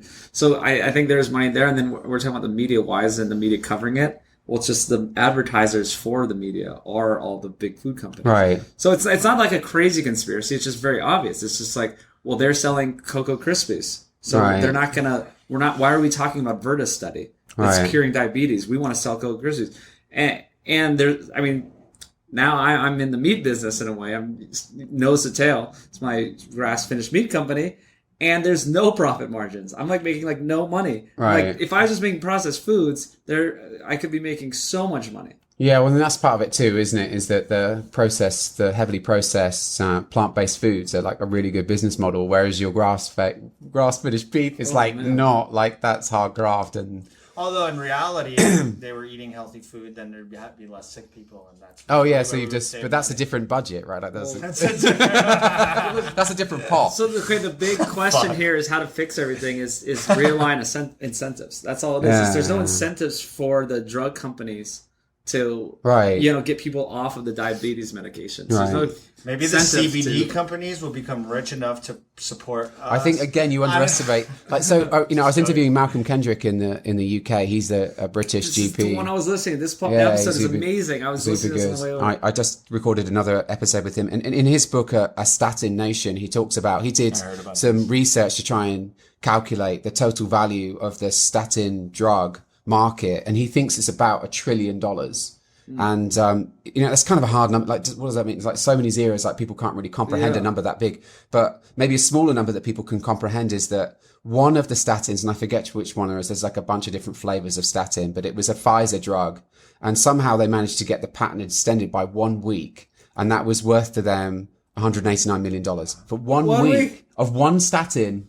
Well, Be- the original study, like the Lipitor study, showed like a 33% risk reduction, but it's really 0.1% to 0.3% yeah. lifetime risk Mm-hmm. of developing It's like massaging cardiovascular the numbers disease. and, It's the statin stuff is such a manipulation. A lot of drugs that we use are all like questionable benefit, but it's easier to give someone a pill than it is to teach Right. them a whole new way of living that goes against everything they've ever been taught. Right. And you're taking away potentially one of their most addictive substances on the planet. from Right. them.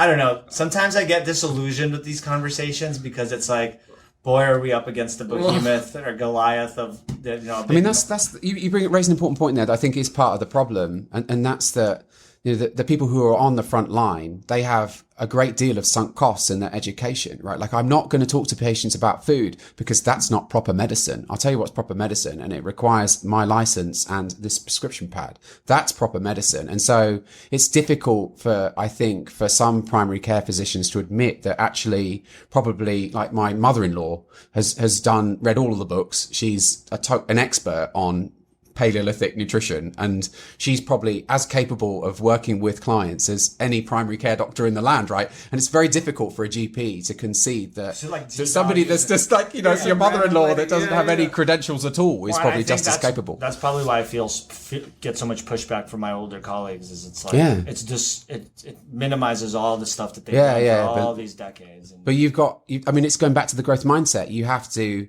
like, everybody notices that they're wrong. It's jarring. The question is, what are you going to do about it? Are you going to, like, continue doing what you're doing anyway and have cognitive dissonance, like the gap between... I love it. No, because it's true. They have cognitive dissonance. They know what they're doing is insane, but they keep doing it. But what's the alternative? So you're saying, or you admit that what you're doing is not working, and then you do something about it. I mean, so that's what you're doing, but you're putting your neck on the line to do it. I'm also not. I know I'm not making money from it, right? And you're not getting rich. Like, I know I'm not getting rich. I'm building a practice. It's nice. Right. I get so much satisfaction from my diabetics whose A1Cs drop out and they feel like $1 million and they're having sex and sleeping and working out.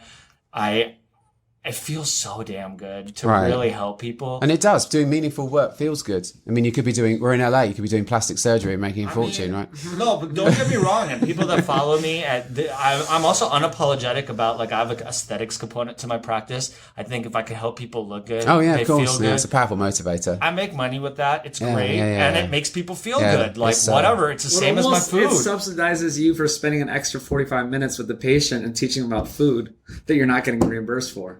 I also just think that, you know, there is a deeper level in this world that science doesn't describe it, and it lives more in the world of religion, which is like energy, and people call it energy, people call it vibes, people call it love.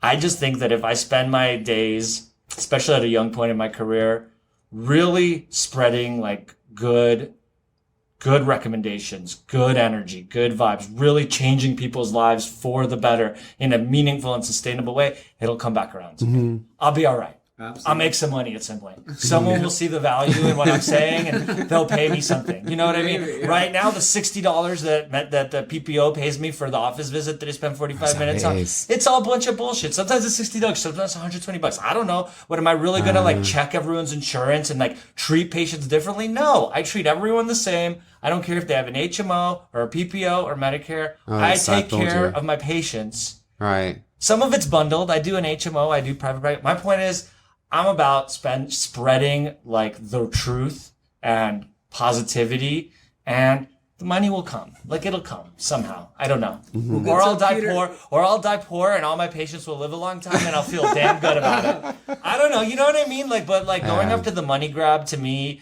is not a path to happiness. Mm-hmm. And I think happiness is the goal, not being rich. Yeah, I agree with you. I mean, for your own health as well, I think the pursuit of meaningful work is probably a good thing rather than the relentless pursuit of money that just to buy stuff that you don't need to.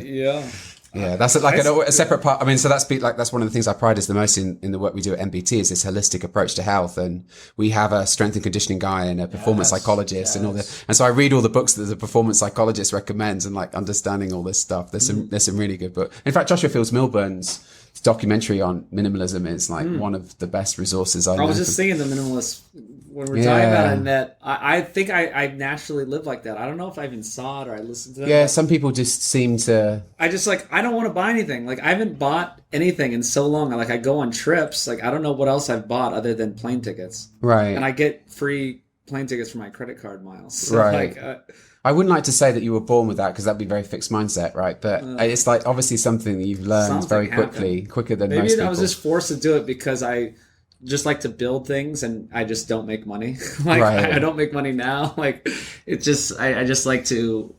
I'm more of a long-term thinker, I guess. Right. Well, and this idea of delayed gratification is That's also what what we're delayed talking about. I gratification. think that is something that's learned from a very young age. And, Yeah, right. and this world of sugar consumption and immediate gratification with your iPad, you know, it's not teaching people the right thing, right?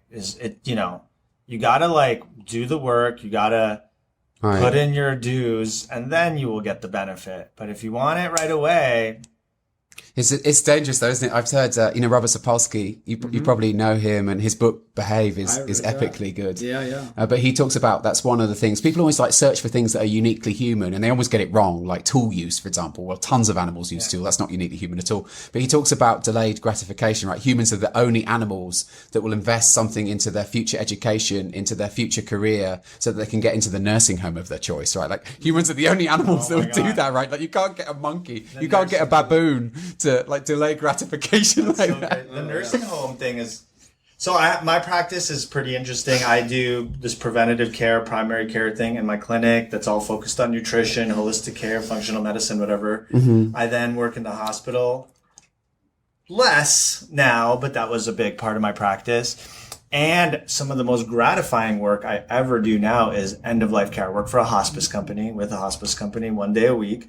And I see patients that are in hospice or thinking about hospice, and I teach them about death. And I know seems a little bit disconnected, but like we have as poo-poo, as whatever, I always use the term, but as messed up as we are with our food system and our understanding about nutrition, we're just as confused about dying and the end of life. And people are so disconnected from the fact that everyone dies no matter what, and that we pretend that we do all this stuff for people at the end, but it doesn't improve people's quality of life.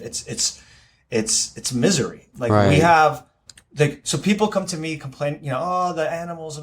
We have millions of Americans just suffering in hospitals and nursing homes on pegs and trachs, and just miserable. And we don't have a system in place to educate anyone. You got to say what pigs and shrinks. Oh yeah, I don't know. So I have this joke. I have it. It's kind of, okay, everyone's going to get mad, but I have this like recent, it's like the new American dream, a peg, a trach, and a bed in a nursing home.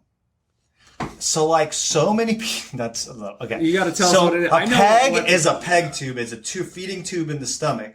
A trach is a hole in your, tracheostomy. Yeah. And then you put them on a bed. Ostomy, okay. So many people are not prepared for the end of life, so they don't let people pass away, and we can keep people alive artificially for very long. Right. And so we just have this growing number of Americans that are artificially kept alive, sedated on drugs, miserable in our ICUs. There's no quality of life. All the healthcare professionals know it. Right. So this is a joke that my medical colleagues do understand, or this is a story, whatever.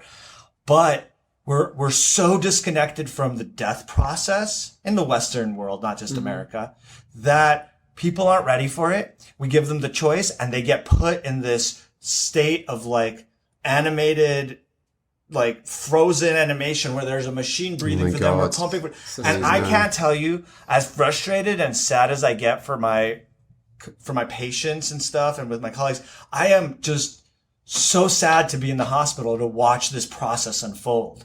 Of like, patient strokes out, there's no chance for quality of life. And well, what does the family want? Oh, they don't know anything about death, so we're going to trach and peg them and send them to a nursing home for maybe a recovery. There's no recovery. And then they're there for X number of years until years. Until some horrific infection. And then we wonder, where are these crazy bugs that are super resistant to all the antibiotics coming from? It's not like I'm giving you guys 20 antibiotics. No, it's these chronically ill patients in our ICUs and our nursing homes. And no one is talking about that. It's like That's what's costing us the most elephant. money, Oh my too. God. Oh, and that's where all the money. We in America spend the most amount of money in the last year of life compared to any other nation. We by far exceed. I did a presentation at my last year of residency on this because I was so mortified to see how we treat people at the end of their life. In America, we spend the most amount of money on the end of life, and it doesn't change anything. Right. What it does is it causes old people, or sometimes young people who had unfortunate situations, to suffer.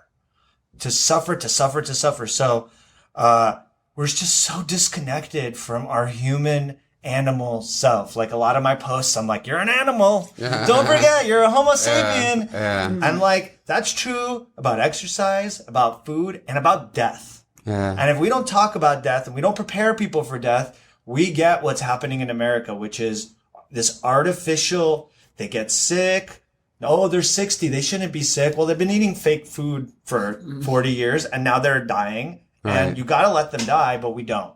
I don't know how I got on this topic, but I'm very, very, I can't. Oh, so my point was about job satisfaction. It's like, extending gratification. Yeah, extending gratification. So what I did was, so I've learned is I want to get satisfaction from my job. I'm not going to make $1 million, right? So that's why I started doing this hospice work because, man, if I can help people die with dignity, if I can help families understand what real life is, and that's death. Like, it's part of life. Right. Like, at least for now.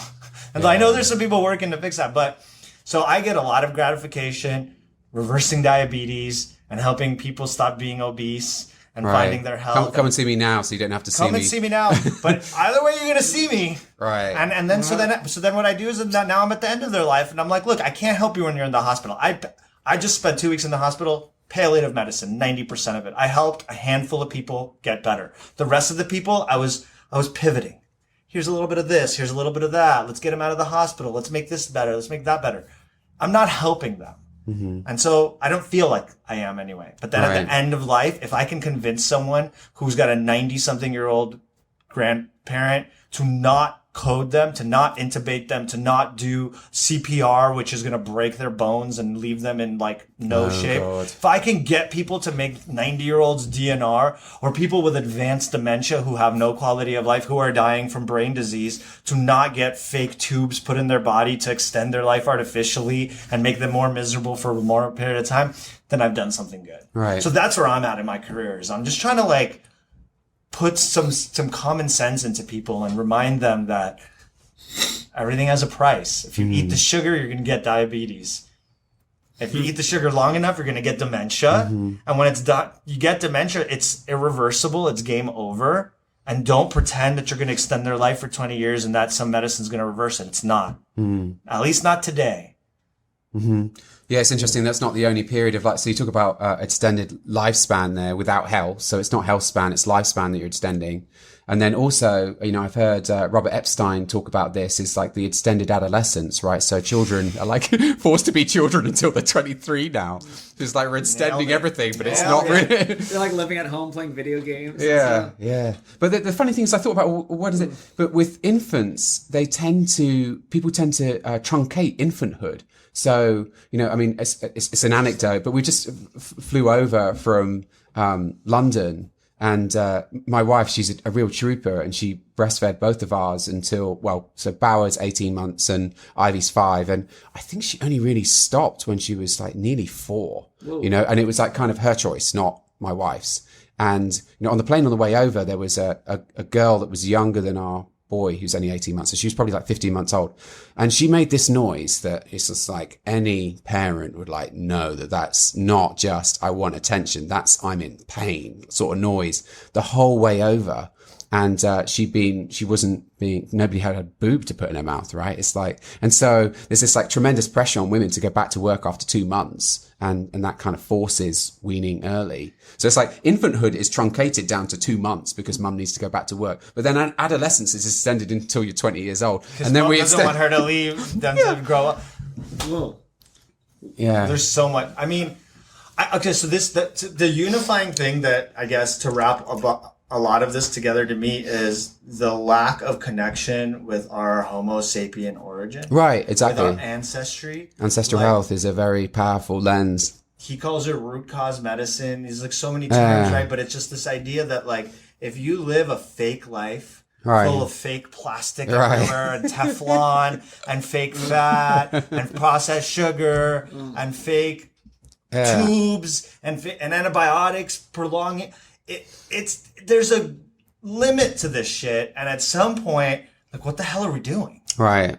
And that's where I'm at in my career. And that's why I'm leaving the hospital more and more. Because when I walk in the hospital, I'm faced like every 5 minutes with these insane behaviors that are just meant to make money, to bill insurance, to not get sued by some rule that someone made or whatever. And it's not about making people healthy and doing good for them, right? We feed them Glucerna shakes when they're malnutrition that's full of sugar and protein and nothing nutritious.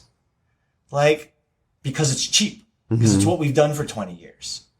We need to get back to our origins, our roots.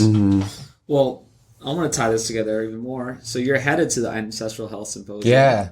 Oh, that's And cool. so, yeah, tell us a little bit about that and what you're, interested in and going to do there, but then also what you think is a healthy diet. So we talked about what you used to eat. Does anyone know that? Yeah. Yeah. So then what is your idea? Or like, maybe you could just say it for you because it's obvious. It's like Such a very personal thing. I mean, there's definitely some commonalities I think that all human. Yeah, so the Ancestral Health Symposium has been a huge part of my education. It was actually what launched the podcast in 2014. I think maybe I'd recorded a couple of episodes before then in 2013, but it was going to that conference and speaking to people, and you shake someone's hand and you say hello. And then I was like kind of timidly, oh, would you be on my podcast? And I was amazed that most people said yes. You know, like, you don't even know who I am. You don't know if anyone's listening. Still, they said yes. I realize now with hindsight that the right thing to do is record it with them right there and then in person, like not later on Skype call recorder. That's not so good like we are now. But yeah, I've always, I could see the power of this ancestral health lens from the beginning. And it's a pretty simple idea to explain in that, humans anatomically modern for 300,000 years at least. Go to the Smithsonian in Washington, DC and see all these different hominids. Like 300,000 years ago, you wouldn't be able to tell unless it was like Neanderthals were around at that time, right? So that they look slightly different. But for the most part, anatomically modern for 300,000 years. But you look at our environment and it's changed dramatically, even in the last 10, like social media, 2014. 20 years, like this whole scrolling, ping, look back, like messages on WhatsApp coming in at a rate of, 30 a second. Like that is like since 2014. The smartphone is not older than that. And so, I mean, you go back 100 years, you don't even have electric lighting. Where I am in California, where I go mountain biking, Downeyville, these old mining towns, 100 years ago, they didn't have electricity. It's all brand new. And so we know now that our genes are expecting certain inputs. It's a highly evolved system that's optimized ruthlessly through selection, and you can't mess with it. You can't just put it underneath electric lighting and feed it processed foods. Optimum foraging strategy is a thing, right? Like before you had to, optimum foraging strategy served as like you want to get the most number of calories whilst it's spending the fewest. So it made the most sense to do what Paul Saladino says and stick your spear in the side of a big animal and just eat it until it goes rotten. But now we have DoorDash, right? You can pick up your mobile phone and order any food you want. Or nose to tail. I'm not sure there's a nose to, is there like a nose to tail checkbox on the DoorDash checkout form? I don't think so. So we've just engineered it too good for ourselves. And that's a problem. We've engineered every last discomfort out of our life. You don't need to do exercise anymore. There's no need for that, So, the Ancestral Health Symposium is based around these ideas, and it's an interesting group of people, like a mixture of researchers and clinicians and people that are just general public that are interested in improving their health, or maybe they've seen dramatic improvements in their health by adopting some of these ancestral health principles, especially with respect to diet. I like it in that it's not just about diet. I think one of the main pathologies of thinking that I see in this space is people think that health outcomes are determined exclusively by what they put in their mouth. And it's just not true. Like social isolation is as big a problem as obesogenic foods, in my opinion. Or like the overstimulation with the smartphone. Right. I saw a kid today that was like so overstimulated, he was freaking out, his anxiety. Panic. Yeah. And I was like, dude, just put the phone down. Right. You gotta meditate. Right. Well, that's just like asking someone to stop smoking, right? You can't just tell them to stop. You need you need some better tools than that. But yeah, so Cal Newport talked about that on my podcast recently, and he called it a solitude deficiency. And it's very interesting to think about that whilst loneliness, there's an epidemic of loneliness, and loneliness, when you look at the epidemiology, is as dangerous as smoking and being fat, that solitude deficiency might be a thing as well, where you might define that as the absence of input from another human, right? So now everybody's got the white earbuds in, you know, you can't even, like, people even take their phone into the bathroom. And like, my wife was pointing this out, like, I pivot every, I don't know, however many months. And she was like, I was telling somebody this, yesterday even, and she was like, you know that you used to do that 2 months ago. I'm like, yeah, you're right, I did. But that's true of pretty much everything I talk about. Like, I've made that mistake. I think I've even made it with a social isolation. I moved to this little rural town, Bonnie Doon, just outside of Santa Cruz, thinking I'm going to be away from all the environmental exposures. So much of this, our water comes from a well. We don't have any light pollution. The sky is black. There's no Highway 101 exists up there, obviously, but it's way far from our house. There's no, you know, it's as pristine as you get whilst remaining in civilization with a 200 megabits internet connection. But what I don't have is regular connections, interactions with other humans, especially when I'm running my own business, working from home, right? Like, that's a much more difficult problem to, and I'm like, oh shit, I bought this house now. What do I do now? But yeah, to answer your question, in the beginning, I think I made, like I said, a lot of mistakes with substituting one food sensitivity for another. So you were eating pasta. Now you're eating a bunch of eggs and nuts, which can definitely be a problem as well if that's a significant source of your calories. And then, after that, I think I just replaced my very high carbohydrate diet with a paleo version of the very high carbohydrate diet. So I was eating tons of fruit. We have amazing fruit. I see that a lot. Like we have these peaches. I've got this picture.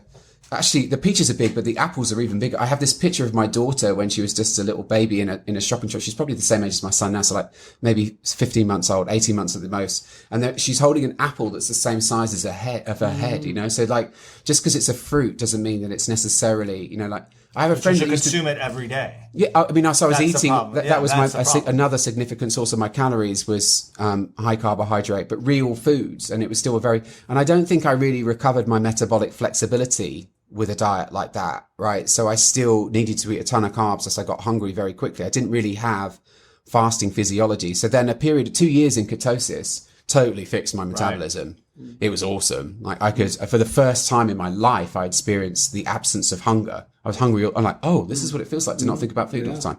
So that was amazing. Unfortunately, it wasn't great for my cycling performance, and I'm still a performance orientated guy. You know, like, I enjoy racing cyclocross, and consistently every cyclocross racer that I talk to, that keto thing is great when I'm trying to keep my body composition where I want it to be in the off season.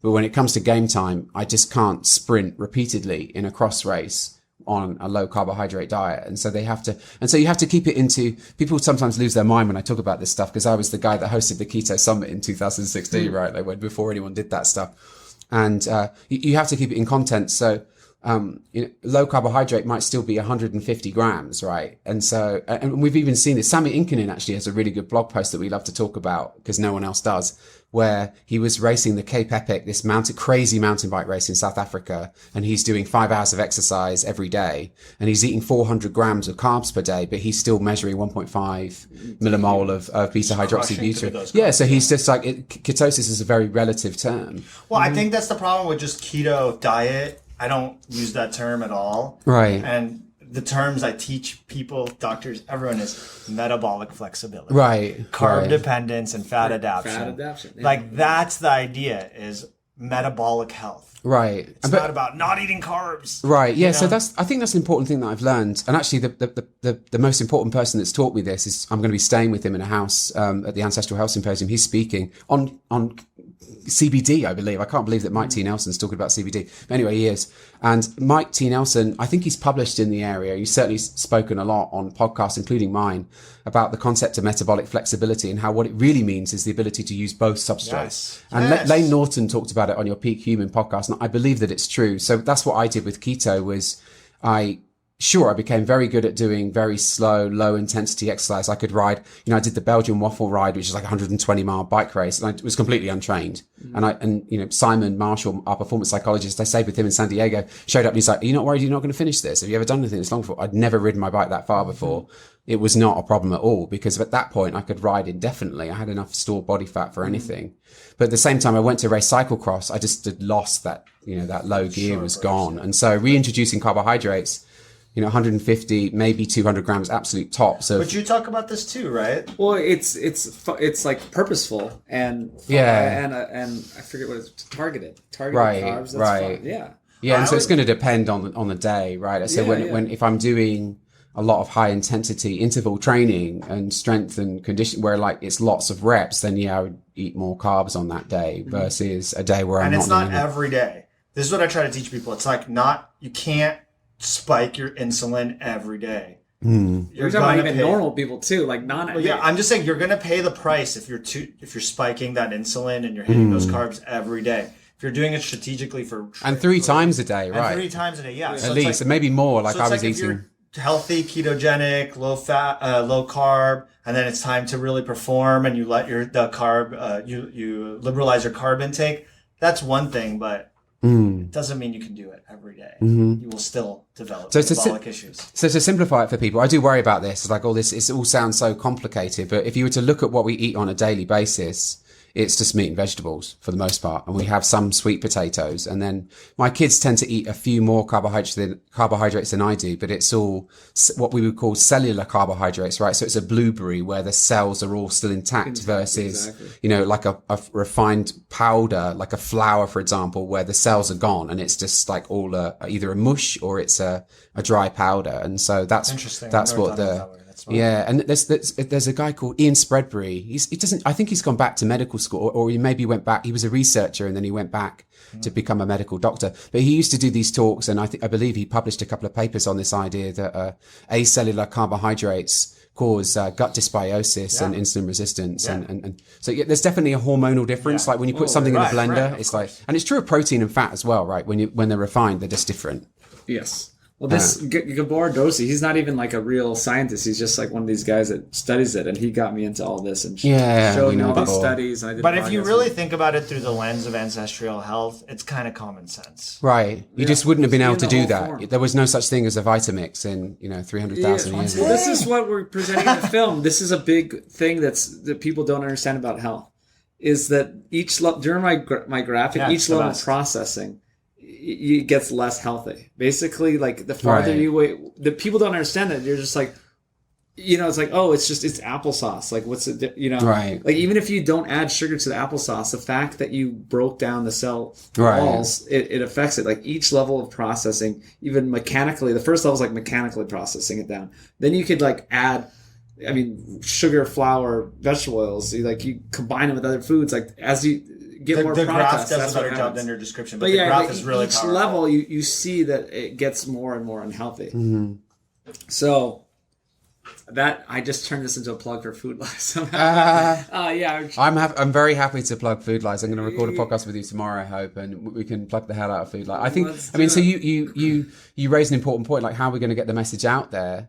I don't think I'm doing it with my podcast. Sure, I can get to 200,000 downloads per month, but that's like a drop in the ocean compared to the number of people that need help. And I think that, I've seen Joshua Fields Millburn's Minimalist documentary is got tens of millions of downloads. Like that's the kind of reach that we need. And even that is still a tiny fraction of the people that need help, right? But I've seen that these documentary films, when well done with a good music score and a great story and some interesting experts, they're powerful in a way that, huge. Audio is not. It's the most powerful medium, right? It's like you have, but also let's not discredit the podcast medium. It's a growing medium, but still, and there's all these people spending their energy making these podcasts. It's powerful. That's powerful. Not discredit them, but this is the ultimate medium. And that's why I keep going back to. I keep thinking about it because it's all I've been thinking about and working with my team to make sure that this is just the best film it can be. We're hitting from all angles, like the graphics, like. I have like 35 graphics that I'm trying. It's like, there's probably gonna be more than that in the film. It's like, I want to show this in so many ways and make it simple for people to understand and make it look nice and, try to hit all these new generation of people that have a short attention span. Right. 20 minutes is like the new hour on YouTube now. I used to get these 1 hour, even I'm doing this startup school thing, with the software, and they used to do these 1 hour lectures. And they're saying, like, based on the research, like, no freaking way. So they're down to 20 minutes now, no doubt. They're not going to click it. And so with what Cal Newport's saying, like with the solitude deficiency, like people's attention span, that's Cal Newport's work, is digital minimalism, and then his other book is deep work. And he has others before that as well, like So Good They Can't Ignore It. They're all really good books. But that's what's happening is people are having these constant interruptions. Their ability to concentrate is what's suffering.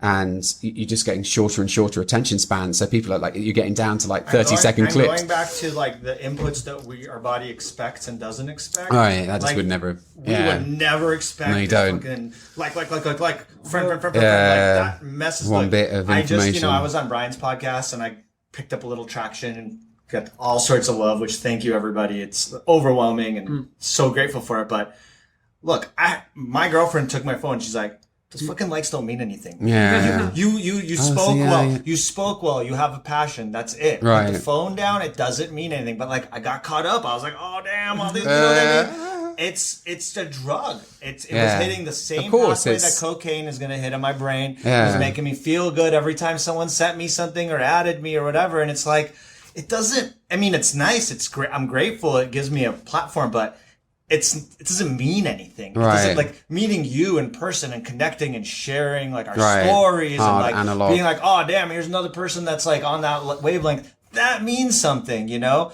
So I think that podcasting and people being able to see us and hear us, it means something. But man, talk to people, like get out there and interact, and don't let that phone crush your brain. Right. Yeah. I mean, so you think about it from an evolutionary perspective, like managing your PR, like, or what people think of you within your small social group. I mean, that's life and death stuff, right? If you get thrown out and you're on your own, you're done, you know, like you can't, and you can see that in other primates today. We were in Costa Rica with Ben House and he was telling us about the white-faced capuchin monkeys. I remember those guys. Yeah. And so like the monkeys, if you take one in and look, you know, like whatever, like, I don't know, like keep it in captive for a couple of days and then release it back into the wild, it'll be rejected by the troop and it'll die because it can't survive by itself. Yeah. And I think that humans are probably the same in that regard, in that they're the social primates, then they can't survive on their own. I mean, at least that's what the social isolation literature tells us. And so like managing what I'm saying is managing your relationship or managing your image amongst the group, like be that social media or other, is like a very important thing. And so we're wired to find that important. Like, what are people saying about me on social media? Like, that means something to me. But we're also wired to do that on the level of a couple hundred people. Right, 125 is the Dunbar number, right? Like, so like, no, we're not there. Like, I had more than those in just messages, and it's like overwhelming. Your brain does not know how to process that. It's overwhelming, and it's hard. Like, it literally, I had to put it down and read. Yeah, and so. You reminded me of something like so the dietary stuff I think was important, but then there was all this other stuff that I changed as well. And it like kind of unfolded over the course of the podcast. What was it? And so I talked about the BBC World Service, like stopping that, like just stop it. Like you shouldn't be listening to anything in bed, right? I just interviewed a clinical psychologist and she does cognitive behavioral therapy for people with insomnia. Yeah. And that's typically what happens to her patients is like they have some traumatic event, like somebody dies, they're grieving or something, and so they can't sleep for that reason. But then the behavior that perpetuates the problem is not necessarily the same as the one that caused it. And so when they can't sleep, they start doing shit in bed, right? They're using the iPad and whatever else. And then that turns into a habit. And then like they're perpetuating that behavior, even though the grief has subsided. And so I was doing all of that, listening to the BBC World Service in bed because I couldn't sleep because my metabolism was so damaged. And so getting rid of all that stuff out of the bedroom and then sleeping properly. And then that makes the food choices easier, right? Because you're not sleep deprived. Yeah. And so it's like, it's hard to know, like unpick this whole thing, like what were all the things that... But it's like right now, there's definitely this movement, you know, especially that's why I really love the podcast community, is there's just this movement of people that are talking about ancestral health from all different angles. The guy who wrote the sleep book, I'm so bad with names. Sorry, Matthew Walker. I'm not like you guys. I'm not good at that. I know I read a lot of the books. I just can't. But talk about solitude deficiency. Like that's my vice, is like listening to a bazillion podcasts and audiobooks. It's great. I mean, you're so well spoken, and it's great for our listeners because all those references, like we've read a lot of them. To have someone be able to like share it that way is really powerful. But my point is there's a lot of people talking about all sorts of aspects of it. Everything from sleep to eating to exercise to stress, like talking about acute versus chronic stress, how we've replaced acute stresses, which are good for us, with chronic stresses, which suppress us. Right. You know, so that's all to me ancestral thinking. Yeah, right? Of course. It's ancestral health. And so there's so much of that now, and it's out there, and it didn't used to be. When I first started my practice, even 3-4 years ago, it wasn't there. Right. I was looking for it, and there was a couple podcasts out there. I just started. So now there's a big wave most educated people. Yeah, A16Z just published an article on this that, when I started in 2013. You were like right at the cusp. Yeah, like most people didn't know what a podcast was. Now you've got to the point, I believe the statistic was like 80% of Americans had listened to a podcast in the last 2 weeks. So they're not necessarily a weird fanatic like I am, but people know what a podcast it's coming is. There. Yeah, it's there, definitely guys. Coming. Like, it's not just the movie. These podcasts are meaningful. What you guys are doing is meaningful. It changed my clinical practice, and it's changing hundreds of patients' lives. One conversation. So I had a moment. I had that moment where I like argued with Brian, and I had the aha moment, and I literally changed my diet like that week, that next day. Yeah, you're a rare bird. You're like, we talk about this a lot. I'm the same, but it's actually very rare that people Because look, I take responsibility. I'm not going to be like the fat, unhealthy guy that like is trying to tell people how to be healthy. I'm going to live the life. I'm going to live my recommendations, and you're going to see it in my face when I'm talking to you. And that's why people trust me. And so, like I was giving all these recommendations. I was struggling. I was like fit, but like not as fit and didn't feel as good. And me and this guy got into a fairly heated debate as he was discovering it. And something clicked in my head. Well, that was the problem, is that I was like the mother-in-law that just was like, I was a random guy trying to tell the doctor that I knew more than him. That's but it was, and so it changed. And so like, my point is like, I was very supportive because, it changed it through me. It's affecting hundreds of my patients, already, maybe thousands at this point, And so like, keep podcasting, keep spreading the word, even if it's a couple people at a time. Like, so the moment of realization, we had an important moment of realization. I say we, because Tommy and especially I work as a part of a team, and was that a lot of the people that were listening to the podcast, they knew the health behaviors that they needed to be engaging in order to get the result that they wanted. It's just that they couldn't be motivated and they couldn't stay consistent. And so that has definitely influenced. So most people are not like you, right? I just tell you, oh, by the way, that margarine's not good for you. And no, we're not flip-flopping. It's just that this stuff came along quite recently. Right. It turned out to be shit. We're rolling back that recommendation. Go back to eating butter as you were, please. Like most people, like when you give them the knowledge, they don't necessarily, so it's like the smoking is the quintessential example, right? It says smoking kills on the packet, but I still see people smoking on the street. Why is that? It's because the behavioral science is complicated, and it's not necessarily just about a knowledge deficiency. So it's hard. And I think that, trying to understand something about the behavioral science has been an important, and there'll be people listening to this as well that have done the same. Like, I know what I should be doing, but why can't I? And definitely part of the behavioral science is that you create a community of people that are like-minded. And then you feel supported. Right. And you don't feel crazy. You're not like, I'm the crazy doctor in the hospital, but I'm like, oh, there's a bunch of smart people that agree with us. Right. And it makes it a whole lot easier to make those recommendations and not be afraid. Yeah, one of the things I interviewed Simon Marshall. We did a podcast on his SEEDS method. So SEEDS is both an acronym and a metaphor. It's an acronym, and it stands for sleep, exercise, eating, drinking, and stress management. Those are we consider to be the pillars of good health, right? We have that in our sapient. Yeah, you do. Most people have some variation of that. The clever thing that Simon did was it's both an acronym, and you can say it, SEEDS, and it's a metaphor. So the idea is that you take these tiny seeds, these tiny health behaviors, and you plant them in the ground, and you nurture them over a period. And in the beginning, you've got to put a lot of effort in to get them going. But then once they sprout into plant, you don't need, so all of the health behaviors that I do now, like, so for example, I go outside first thing in the morning and I walk my dogs and I get that early light exposure, and I get some time outdoors and the forest bathing and all this good stuff. It's not like I'm using a bunch of willpower in order to make that happen. But in the beginning, I did. It was like I had to plant that tiny seed. And I went through quite a lot of work to make that health behavior into a habit. And at that point, it was happening on autopilot, and I didn't necessarily need to think about it. And so that's, so having a behavioral scientist that can help you with the science of habit formation, I think is important. So then you get away from this kind of, you just have to do all of the things and it's really complicated and it's going to be a huge change for you. It's like starting with these teeny tiny, what's the smallest thing? What's the 2-minute or less behavior that I could do that would be a step in the right direction towards better sleep? So one of my favorite examples is drinking your coffee outside, right? Not everybody. A lot of people drink coffee. Could you drink that cup of coffee outside? Most people are like, sure, but why would I? Well, because bright light exposure first thing in the morning is probably going to help with your sleep More at night. powerful than the coffee, arguably. Right. Yeah. So you've got this trigger, like it's going to happen anyway. Like so by the third day, you pick up your cup of coffee. Oh shit! Yeah, I'm supposed to go outside. And you don't even think about it, right? And so, like these tiny health behaviors, they can grow into substantial plant. And you could use that kind of concept with every individual part, right? Like with food, I always say, when I introduce our program, I'm like, I know it's a big change. Let's pick one thing. Right. Let's just pick one thing.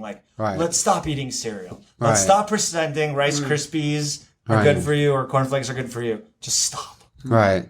And that it gets people going, and so that's okay. I like that. You got to substitute there. You can't just. You got to. I know. What am I going to instead? Give us some Everyone's bacon different. and eggs, Everyone's different. Let's Everyone's give us exactly. bacon and eggs. My point is you got to know the individual, and that's again Yeah, back to my meeting concept people of where they're at. meeting them where they're at, but also individualizing it. Right. Some people, if I tell them not to eat cereal, they'll laugh at me, and I'll never get through them. Right. So then with them, That's I'm sad, like, isn't it? So my dad actually still eating blooming cereal and skim milk. they like it, whatever. So then I'm like, let's skip the dessert with every meal. Even though breakfast is dessert in this case. But, I'm like, okay, let's skip the dessert with lunch and dinner. Okay, Right. I can do that. That makes sense. Right. I know that that's probably bad for me. So, little seeds that grow into Right. a sapient lifestyle. Yeah, I like This is it. great. Yeah. So we got to wrap this up, but we're talking about Sapien. You're talking about your program. We should probably collaborate in some way, like more officially. And this is great that you're here doing a live podcast. Well, with thank you for us. having me. Yeah. Thank It's you awesome. for coming. And Flattered. yeah, I That's mean, we awesome. could talk for hours. This is like our longest podcast. Usually we go an hour. Oh, I'm sorry. Keep going. No. I know. I'm like, I mean, we don't have any. I have no watches. I just know it's been a long time. Thank you so much. Let's wrap this up. Thank you. And thank you.